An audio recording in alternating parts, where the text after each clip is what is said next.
McKnight Tonight. McKnight Tonight.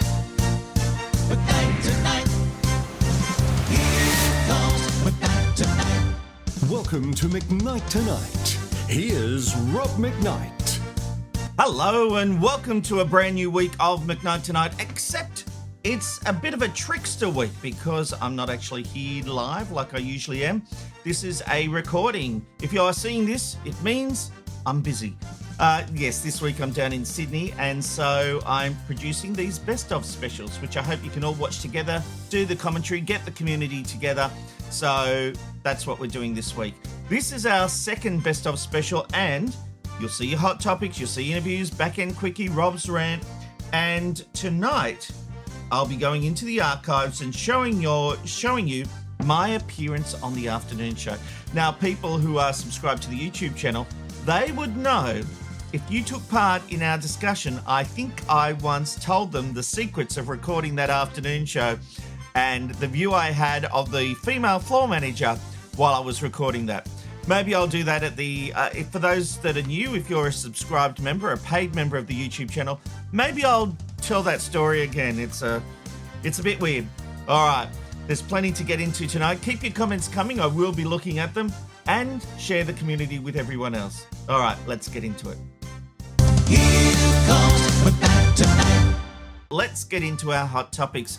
And protests in Melbourne turned violent over the weekend as the peaceful, and yes, I say peaceful, March for Australia rally was targeted by left-wing activists determined to shut them down. Have a look at this report from 7 News Melbourne for some background. Our city in chaos.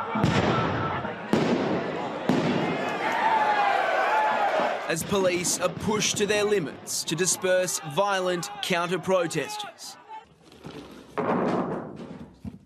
This is what was thrown at police today, and I think Melbourne has had a gutful. It followed what was supposed to be a peaceful protest on the steps of Parliament House as hundreds gathered for the March for Australia rally. Oh, we are young and free. There, protesting against mass immigration. Hundreds of thousands of people coming in. I'm not against immigration, I'm just against mass immigration, you know?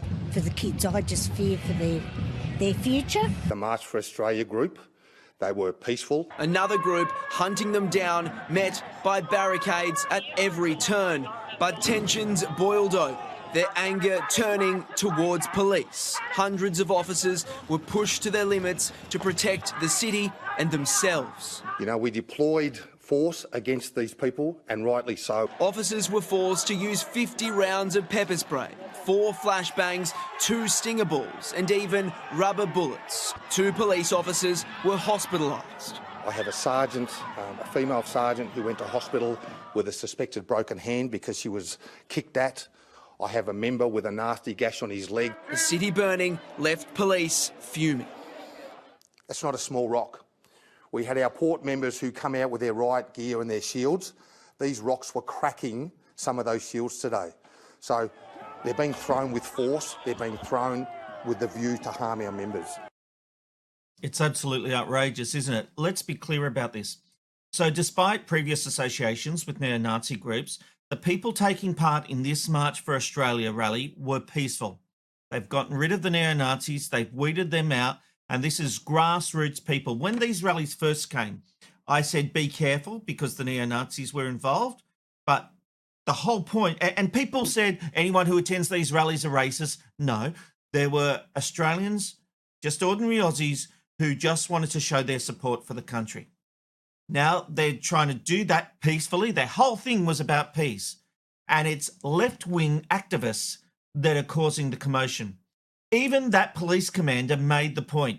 Something I believe needs to be clearer in the coverage of this story from all the news services. I want to go to the raw part of his press conference yesterday and have a listen because he makes it plainly clear who's to blame, because I think there's still a lot of confusion out there. People came to pick a fight with the police. The people that came to pick the fight with police were the issue-motivated groups on the left. I can tell you that the March for Australia group, they were peaceful, they were engaging, they listened to our instructions, they did what they were told, and they protested by example. the other group, and there were a number of issue motor groups known to us. We knew they were coming. We had to deploy hundreds of police. That's the quote that should have been used. Now, a lot of people will say, or people in the media will say, oh, we made it clear. We said the anti-protesters. No, it was still all wrapped up in the March for Australia group. But as Commander Wayne Cheeseman said, they were engaging, they listened to our instructions, they did what they were told, and they protested by example. High praise when police are very often ready to criticise protesters. And if you doubt for a moment what the motivation of these so-called counter-protesters is, have a listen to what one of them told 7 News in Brisbane last night. We won't put up with racism and racist rallies on our streets. He has made the decision of what kind of protests can take part on our streets. And the Brisbane one turned violent too. And it wasn't the March for Australia. And isn't it interesting? There was flag burning too, according to police, and it wasn't the March for Australia. In fact, none of these anti-protesters, or these counter-protesters, or whatever we're calling them, none of them had Australian flags. So what are they protesting? That we've actually got pride in Australia, that we actually believe in Australia? These people want to support everything else, everyone else, except for Australia. And when people come to rally in support of Australia, they call them racist. Can you play that grab again? I want you to listen to his words about why people like him are out there protesting against the rally for Australia, the March for Australia. We won't put up with racism and racist rallies on our streets. No. What they'll do, and not this gentleman, but I'm using him as an example of what this group feels, because when we go back to Melbourne, we see huge rocks being thrown at police. You're in city streets. Do you think you're just picking up rocks out of nowhere? No, you're bringing those. That is a planned attack. And I also want to cover this from Commander Wayne Cheeseman. He also said they're cowards. They come in face coverings, they come in masks, they come in with hoodies on. Now, police are talking about trying to get it banned to have face coverings. That is a ban I support. If you believe in what you're protesting, in the actions that you're taking, and this is both sides, left or right, show your face. These cowards who get behind a mask, wear a ski mask or do whatever, and then throw those kind of rocks at police, they are cowards, and it should be outlawed. I've supported all sides of politics being able to protest, but that kind of behaviour is outrageous. And it needs to stop. And these people need to be pulled into line. You can show your support for the show by buying me a coffee. Just go to buymeacoffee.com/McKnight Tonight. Every bit helps keep this show from our garage going. Here comes McKnight Tonight. Over in the US, Donald Trump's former strategist, Steve Bannon, and I don't know if the word former should be used there because he is still involved, not publicly, but he is still pulling a lot of strings. But now he's claiming Trump will find a way to serve a third term. Now, I've talked about this. The US Constitution literally forbids that. But Bannon is talking like it absolutely is going to happen. Have a look at this interview he did with The Economist. He's going to get a third term. So Trump 28, Trump is going to be president in 28, and people just ought to get accommodated with that. So what about the 22nd Amendment? There's many different alternatives. At the appropriate time, we'll lay out what the plan is, but there's a plan. We had longer odds in 16 and longer odds in 24 than we got in 28. And President Trump will be the president of the United States, and the country needs him to be president of the United States. We have to finish what we started. Trump is a vehicle. I know this will drive you guys crazy, but he's a vehicle of divine providence. He's an instrument. He's very imperfect. He's not churchy, not particularly religious, but he's an instrument of divine will. And you can tell this of how he's pulled this off. We need him for at least one more term. right? And he'll get that in 28. You're not driving me crazy. I'm really I'm trying to understand the coherence of the things you've just told me. On the one hand, you've said the Constitution is fit for purpose. Secondly, you've said that President Trump needs another term, even though the 22nd Amendment makes pretty clear that he cannot have another term. Why does it make that clear? Because he's on his second term already. At some point in time, we will make sure we go through Zanny and define all those terms. But you will be undermining the spirit of that amendment, even if you find some way around it. If the American people, with the mechanisms we have, put Trump back in office, are the American people tearing up the Constitution? Would that be tearing up? Well, would the American people be going against the spirit of the Constitution, ma'am? I think yes, actually, because I think what you will end up with is a populist justification for a quasi-dictatorship. That's not true at all. Trump That's what it sounds like. It's not. Trump is a dictatorship. Did you just see the compromises he had to make on the big, beautiful bill? You see the compromises he has to do on everything, on accommodating Zelensky, on what President Trump. President Trump is nothing but a series of negotiations to kind of keep this thing rolling forward, where he's having trade-offs all the time. Steve, you've just spent the last 20 minutes telling me we have to smash the other side. There's no room for debate. There's no room for compromise. We must smash them. And now you're telling me this is a negotiation. I mean, that's no. I guess that's why it seems to me some kind of tension there. The only way President Trump wins in 2028 and continues to stay in office is by the will of the American people, okay? And the will of the American people is what the Constitution embodies. And so I think we're going to be in good hands there. We need to finish what we started. It's interesting, isn't it? I'm just writing this down. The only way Trump wins in 2028 is the will of the American people. So that sounds to me that he is saying, we found our get out of jail free card to let Trump run for 2028, his third term, which all scholars agree is illegal as per the American Constitution. But Bannon, who should never be underestimated, seems to have found a loophole, or a loophole they're going to use when they set the definition. They're deciding they set the definition on what will happen. And he has said, though, there will be an election. So Donald Trump, by what Bannon seems to be saying, could still run for a third term, but it will still come down to the will of the people. All well and good, but we know that in 2020, Donald Trump did not accept the results of the election, even though they were fair. Please don't come at me about that it was a stolen election. It wasn't. And Fox News paid a lot of money because they claimed with the Semitic voting machines, they were claiming that they were rigged. What was it? It was almost $1 billion. It was $780 million or something that Fox News lost to Semitic over that claim. So let's just be clear. The 2020 election wasn't stolen. Now, in fairness to Trump, he won it back in 2024. He is the president. He gets to go on. He gets to do his thing. So it seems to me like Bannon is saying that there will be an election. So Trump could theoretically lose that election and someone else could become president of the United States.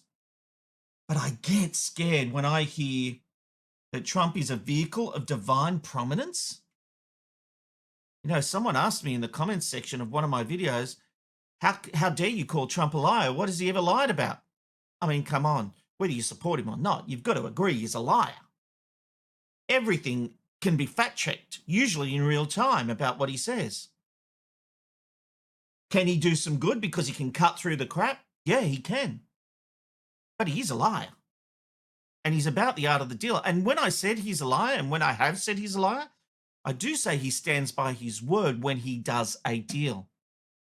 He did that with Malcolm Turnbull about us sending illegal asylum seekers over to the US in a deal swap. Trump didn't want them, but he took them because the deal had been signed. So he's a very complicated man. But this idea that he's a divine prominence, I find that weird. And obviously, when they talk about the things they need to do, it's Project 2025. All right? Don't think for a moment Project 2025 wasn't a real thing. Despite the claims that Trump had nothing to do with it, Project 2025 is real and it's happening. Just watch the news and you will see that that's true. McKnight Tonight. McKnight Tonight. McKnight Tonight. Here comes McKnight Tonight. All right, it's time to open the vault and dig into the archive. And tonight we are going all the way back to 1989. And I know it's not going to come as a surprise to you that I'm a bit of a nerd. And I appeared on the afternoon show on ABC TV in a Doctor Who quiz. And as I mentioned earlier on in the show, when we had a group chat with fans of McKnight Tonight, I told the story, and it's just a bizarre story of what my viewpoint was of the female floor manager. It was an image burned into that 15-year-old's mind. But anyway, forget about that. See my moment of glory on the afternoon show. Hello, hello, hello. Back by public demand. Or back by the demands of the Doctor Who fan club, anyway. Here is again the Who Game. Thank you, thank you, thank you, thank you. And today, you are going to see the greatest brains, the greatest Doctor Who brains in the galaxy battle it out for the big prize, the Galaxy Bookshop prizes, in fact, which we'll be awarding on Wednesday in the final. Now, it's a very simple game. All the three contestants have to do is answer as many questions as they possibly can in 3 minutes, and then the top three scores out of today and tomorrow, will go into Wednesday's final. It's going to be a lot of fun, and you're going to learn an awful lot about Doctor Who. So let's meet the contestants. Fraser. Hello. Hello, Fraser. How are you? Not bad. You're a veteran of the Who Game. I am. Played very well last time. Good luck Well, this not time. as well as I'd like to. Good luck this time. Melissa. Hi. Hello. Not a lot of girls into Doctor Who. No, not really. You might encourage some more. Hello, Robert. G'day, James. Do you want to send a cheerio to Kylie, Robert? G'day, Kylie. I was a big fan of that Kylie. Yeah. Okay, let's get into the game. You ready? Yep. All the buzzers are working. We've tested all the technical sort of things. So let's get into the questions from the moment I say now. We've got 3 minutes. First category is history. Here's the first questions now.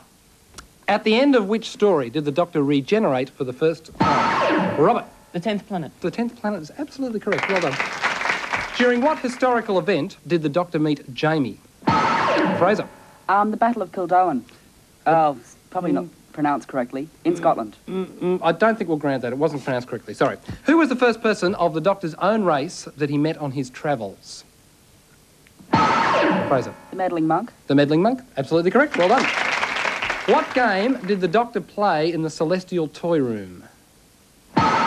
Fraser. The Trilogic Game. The Trilogic Game. Fraser streaking off there. In which story did the Doctor think that he'd arrived in the middle of World War One? Robert. The War Games. The War Games, correct. Okay, now we move on now to a recognition category. So if you'd like to look at the monitor, which you can see in front of you over there, just being swiveled into position, and pictures are going to come up, and you have to answer a question from them. In which Doctor Who spin-off did these characters... Robert. K9 and Company. K9 and Company, absolutely correct. From which story does this scene come? Fraser. Robots of Death. Robots of Death, correct. Who is this person? Who is this person, and in which story did he appear? Salamander in Enemy of the World. Ooh, Fraser's very quick there. Well done. Okay, what event did this cartoon refer to? Robert. The wedding of Tom Baker and Lalla Ward. Correct. Well done. Which monster is seen here being helped with his life? Robert. The Yeti. The Yeti. Very good. Yes, correct. Absolutely correct. Well done. Okay, now, Melissa, better get in with a few answers. Have a chance at those big prizes. This is recent stories. Stories have just been screened on the ABC in the last few weeks, okay? Who was Miss Winter's assistant? Melissa. Jellicoe. Jellicoe, correct. Well done. What name did Davros first name the Daleks? Mark III Travel Machines. The Mark III Travel Machine. And I think that's the end of our... No, that's... We got 1 minute to go in the questions. Okay. In which part of the Ark did the Wirrn larvae congregate? In which part of the Ark did the Wirrn larvae... Melissa. The cryogenic chamber. Afraid not. It was a solar stacks. Okay. What did it say on the sign in the window of the boarding house where Ace... Robert. No colours. Very good. No colours. Where Ace stayed. Back there from the Sylvester McCoy ones. What experiment was carried out on Sarah? What experiment was carried out on Sarah? Fraser. To find humans' weaknesses in their emotions. We might adjudicate on that after the game. We'll see how you go. Okay, and a couple more questions. We've got 13 seconds to go.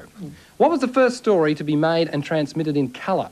Robert. Spearhead from Space. Spearhead from Space, quite correct. 5 seconds.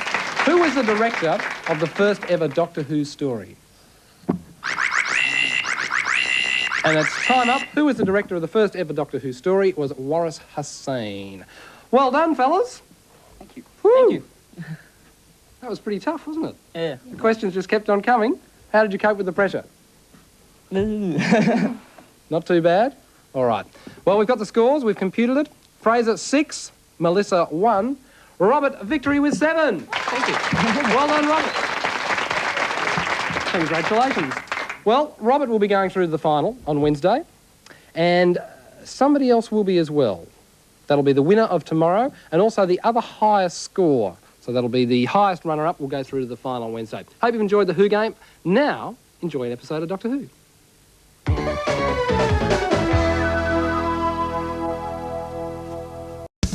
Have you checked out the latest range of McKnight Tonight merch? You could look sexy in a t-shirt or even one of these caps. Or you could have a Rob's Rant with me every day by getting your own mug. But maybe you're the kind of person who prefers a back-end quickie. Well, you can get them all and more at McKnightTonight.myshopify.com. That's McKnightTonight.myshopify.com. Get some merch, help us out, and you'll look good doing it. Here comes McKnight Tonight.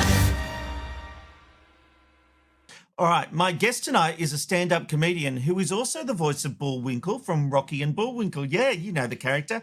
He's been a regular on The Tonight Show with Jay Leno, Howard Stern, and that's just scratching the surface.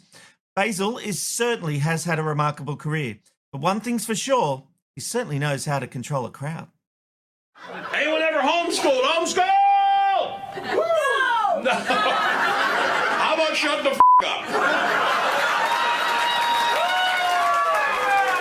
And I mean that in the biblical sense when I say this. Okay, was a homeschooler back there? Is there a homeschooler?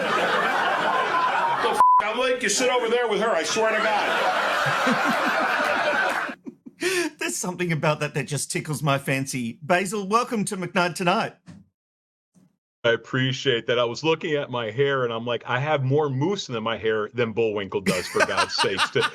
And yeah, I was trying to shake it out. My hair just said, no, I want to stay just like that. It's kind of funny whenever I work the crowd. And my show is not your typical, I'm going to give you my stand up. You're going to sit there and listen. My show is more of an interactive show. So I lead the way that my audience allows me to. It doesn't matter, Rob, if I do it in English, if I do it in Greek, whatever the case may be. And I'm very, very fortunate to be bilingual to do that. And as a matter of fact, to be quite honest with you, that's the way I began watching and doing the voice of Bullwinkle, even as a child, although it wasn't what I would consider a technical Bullwinkle. I actually wound up doing it in a way where I can only speak Greek when I was a kid, but I just loved the way that voice sounded. So I would sit there and actually do Bullwinkle the best I could as a child, and just actually talking like that in Greek. I go, and my mom's going, that's it, this is bullshit. We're not going to go on this way. So I learned to do that. And then I was the voice of James Brown calling in from prison during the OJ trials. So I had the opportunity to do very, very, quite a few voices, and it did well for my career, and I'm very, very proud of the stuff that I did. However, having a man who was 6'2", 235-pound Greek guy to do the voice of James Brown calling in from prison, that was a unique situation, to say the least, to be able to do that. Well, that's the point. You've done a lot of comedy and worked on a lot of shows, and it's obvious from that short clip that you're very comfortable on stage. But you talked about being bilingual.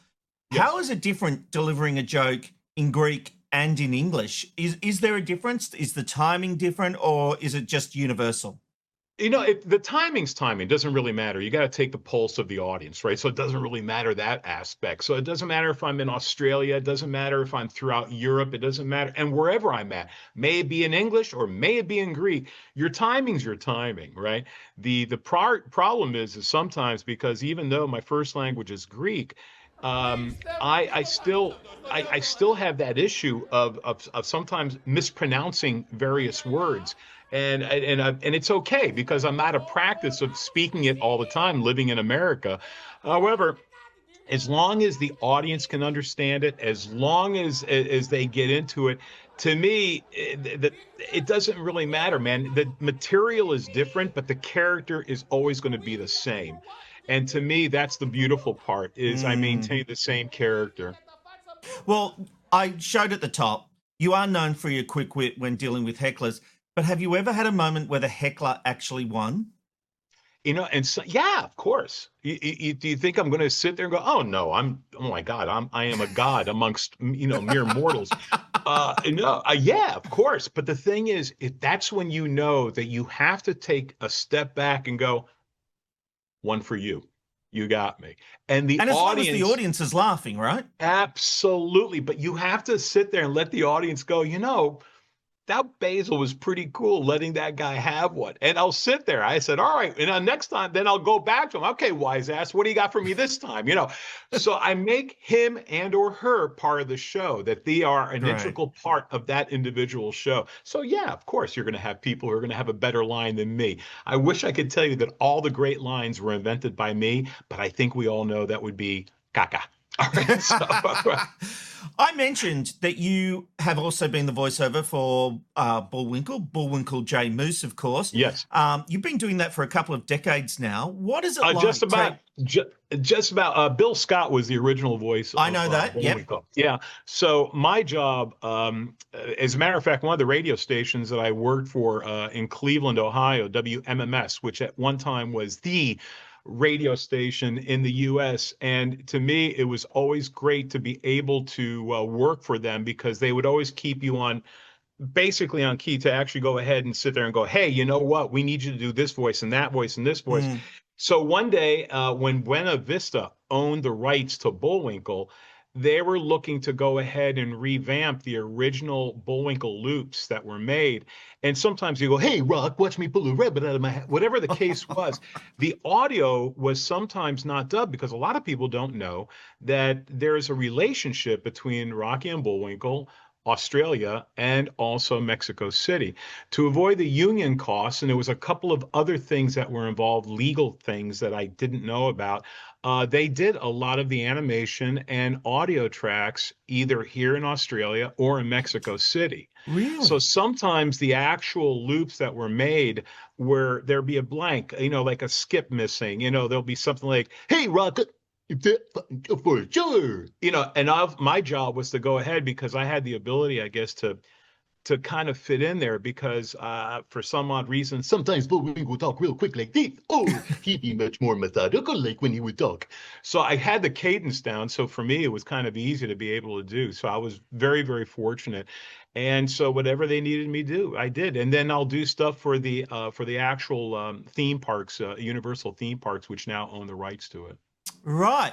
But you did, correct me if I'm wrong here, but I think you even got to do a commercial with the original voice actor of Rocky. June Foray. June Foray. That must have been a real treat. Oh, it was. And it was kind of funny. I did these, they were for a fast food company called Taco Bell. And I want to thank all the people that I was working with at WMMS and the other various organizations within. And now I have a printer going off right next to me. Isn't it amazing? When you do these things live. So I can't hear it. You're okay. Okay, good. As long as you can't hear, I am happy as hell. So what I would do is I was in awe of this woman who was perhaps the greatest female voice of character work that ever. And she was about 5'0", weighed maybe less than 3 digits. She was probably like 98 pounds, a beautiful woman, June Foray. And I was sitting there and I needed to go and I had to, and I can't remember the line for hell, I can't remember the line, but it was like, you get burritos, tacos, and you get, and I kept flubbing up this line. And I flubbed it like 3 lines. And this beautiful woman goes into the Rocky mode. She goes, "Okay, Smoke Bullwinkle, I hope we can get these damn lines right so we can get the F out of here, for God's sakes, and go drinking." and I looked at her and said, "Well, screw you." Except I didn't use the word screw. I said, "Screw you, you little squirrel. Let me tell you what I'm going to," And we were going back and forth. Now, I am So I'm assuming she actually used the F word. Oh, no, yo. So anyway, so we're going back and forth, and it lasted for about 90 seconds. And the director, the engineers in my studio, the engineers in her studio, the actual creative people from Taco Bell were dying laughing because, of course, some of the best stuff, but we couldn't use it. But the funny part is that it was actually involved in going back and forth with her. And I remember this guy looking at me, and he throws me, at that time, we were using digital tape. It was referred to as DAT. And he throws me the DAT tape. He goes, "Here, kid, you'll never get that again." And he gave it to me, and I still have it. And I never, ever, ever put it on my computer. I never, ever sent it out to anyone. The only time they can hear is they have to come to my office in my studio and to listen to it, because I would never want anyone to hear June Foray use various colorful expletives. Yeah, but you know what? Actors and voiceover people, let's be honest, I've worked in TV for over 30 years. Right.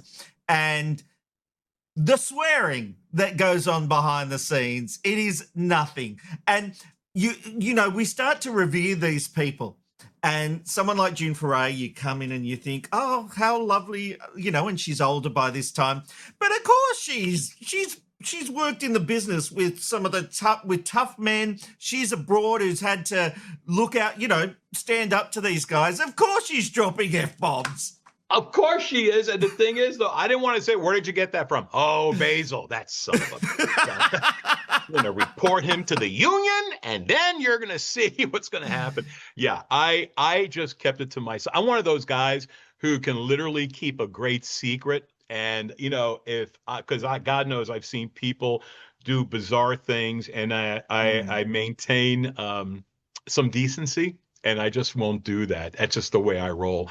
But she was wonderful. And she, commented, because she also knew that I did a lot of Japanese and did a lot of Japanese anime, as well as various characters, as a lot of incidental characters, because I'd be running all over the country, all over the world, touring, and I would sit there and they go, "Hey, Basil, we have a list of all these characters. Can you do them?" And I go, "Sure." And I would be starting to run out of names to use, because I didn't want to say "done by Basil, done by Basil." So my daughter's got credits. Everyone gets a credit. So you've got a lot of uncredited work. Yeah, I do. And it's kind of funny because I felt like Oprah Winfrey giving away cars. You get a car and you get a credit. You get a credit. You get a credit. So I'm sitting there, I'm like, okay.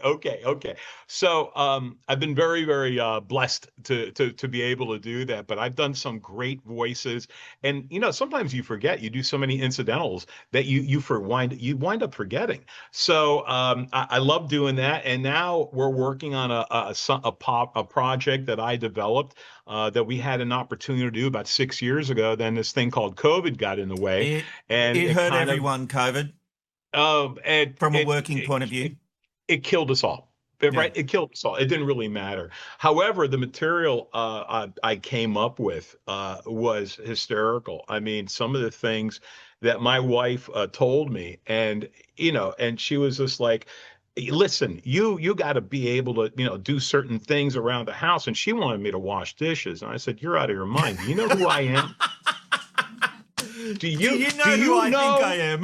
Do you know who I am? And at first I was going to say, "No, I'm only asking because sometimes I forget." So I just want to tell her, I said, do you know who I am? I said, listen, for God's sakes, I don't see myself washing dishes. I don't see myself scrubbing no damn pots and pans. I do not see myself doing that.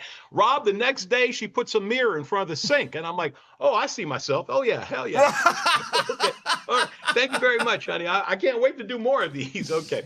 So she sounds like my wife, Amanda, who's over there switching the show. They don't let you get away with anything. Oh, hell no. I tried.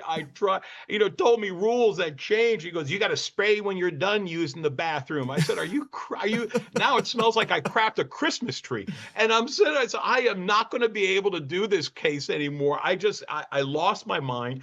And some of the, material that I did from that, I will use on my show. It doesn't matter if you're Greek or not Greek, because we all have that one common denominator, right? And that's we all went through that same hell. And it's probably one of the most toughest things in the world to do. The one thing I did do, though, is I sharpened my skills, and we created a television show, and we start production. We're in pre-production right now. So not only have I been involved in touring, we've toured to do my show in Greek, my show in English, 2 different types of shows. Because I went to law school, I have a corporate type of a background. I do corporate shows as well. For those who are in the corporate white-collar world, it's a completely different show, but I still do the one thing that I maintain across the board is that I typically will always use the ability to improvise. And, and that's the one blessing that I've had. And I was so blessed to be able to do that. But yeah, we did something that's unique that has never been done in a situation comedy. I would love to go into it with you, but I'll tell you one thing, I can't. Again, we are very secretive about this until it comes out. And we did something that's kind of never been done. And the networks are all like, we're kind of biting to have this show, but I would lose, and the industry, I would lose all rights to it. I'd have to give up a lot, and I wasn't willing to. And we found private investors to go ahead so we can go ahead and stream this around the world and do it ourselves. And it was not easy raising the millions of dollars that we have put together.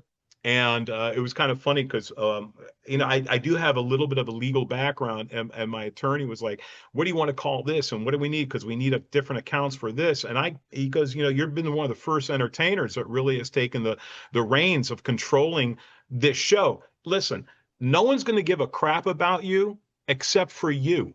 Yeah. And I tell this to anyone who is listening right now. You want to do something? Do it. Don't depend on someone else to get off their ass to help you. You got to be able to do it yourself. No one knows more than you because of your show that you do. You and your lovely wife are producing your show, taking it all over the world. And let me tell you, it's a beautiful thing to be able to do. And for all the people who are watching right now and want more advice to get off your ass and do it yourself, check me out. Go to Basil the Comedian. That's Basile the Comedian on Instagram, Facebook. Follow, join. I answer every question that I wind up getting. Believe it or not, I do not have someone do it myself. I will stay up sometimes till 2 o'clock in the morning answering with a heart, with something. I said, hey, I love your enthusiasm.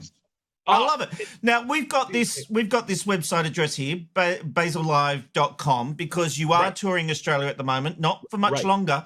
Let's go through your tour dates. Absolutely. Because on Thursday, you're at the Breakers Country Club in Wamberal. What I'm going to be, we had to move that. So the 23rd, we're not at Breakers Country Club. We are doing, because I want to do something special. So the special show that we're doing, we're going to Oakley, and that's in Melbourne. Okay, we are going to Oakley in Melbourne. Okay, at the Apollo Club. It's the Apollo Room. Yes, right above this place called the Cafe Greco, which has been oh my God, this huge room that's been around for years. And we're going to be doing that on the 23rd, and we're going to add a pinch of basil there. And you got to go to the Apollo Room in Oakley. And listen, there's 10 Greeks for every Greek. You got to go. It's Greek Central. I mean, that's a crap load of Greeks. I mean, I'm not really good at math, but I'm telling you. Yeah. Quickly take us through. Where else are you then? Okay, so right there we go to the Greek Club in Brisbane, Vegas. Okay, that's right, what we've got. So we'll look. So we know the first one is a mistake. Correct. But then you've got the Greek Club. Correct. And then we're going to go to Greek Club in Brisbane. On Saturday, we're going to Club Veneto in Bulleen. I love to say that. Bulleen. It sounds like I have a boo-boo on my ass. Bulleen. So I have, I'm going to be there on the 25th. And then I'm going to be at the Hotel Arkaba, which is in Adelaide. And listen, folks, for those who have seen the Growing Up Greek in America show, you know what I do. You know the things I do. It's a completely different revamp type of a show that we've done, which is about 20% Greek. And even those who are not Greek can come. I even have James Leota, who's a very funny cat, whom I love to death, has been doing a great job as a support act for me. Love him to death. And then I want to thank all the people that have been involved with the shows that we have done throughout, BM Entertainment. And if you guys want, you can always go and check out bmentertainment.com.au, where you can get some tickets directly from the links as well. But we'll see you basically at Oakley on the 23rd, and then on the 24th, we're going to see you over at Brisbane at the club, at the Greek Club in Brisbane, the Veneto Club in Bulleen, and then we're going to be at the Arkaba on the 26th, and then I got to take off, man. I got to go back, and as soon as I get off in the plane in LA, I have meetings, and then from the meetings, just relax while I'm talking. Don't you worry about a damn thing, Rob. Just take a load off. You have busted your ass during this whole show of mine. How do you do it? My God, know why your wife is sitting there going, I'm doing all the damn work. He doesn't do a damn thing. He truly doesn't. So I want to see you all there. Check us out, basillive.com, or go to Basil the Comedian on Instagram and on Facebook. I love you all. And Rob, thanks for having me, bro. This has been great. Here comes McKnight Tonight. I think he's great. So make sure you go and get tickets to his shows. All right. That was a long one. Let's have a back-end quickie, and tonight it's a quickie, so you better make sure you're paying attention. What would happen if a baby could do stand-up? What would they talk about? My babysitter is a fucking witch, I swear to God. The other day she cast a spell called Peekaboo, and I'm telling you, that bitch disappeared right in front of my eyes. Sorry, I meant to put a warning about the swearing, but I thought that was hilarious. Good use of AI. Good use of AI. Here comes McKnight Tonight. All right, that brings us to the end of this edition of McKnight Tonight. And for those of you who are wondering, yes, there was another episode of the afternoon show, but we don't talk about that because I did very badly and I didn't win at all. I didn't think I even scored a point. We'll be back tomorrow night. There's no Media McKnight this week, so it's another edition of McKnight Tonight, best of episode. I hope to see you then. Cheers. Fun, insightful interviews from a washed-up producer with nothing to lose.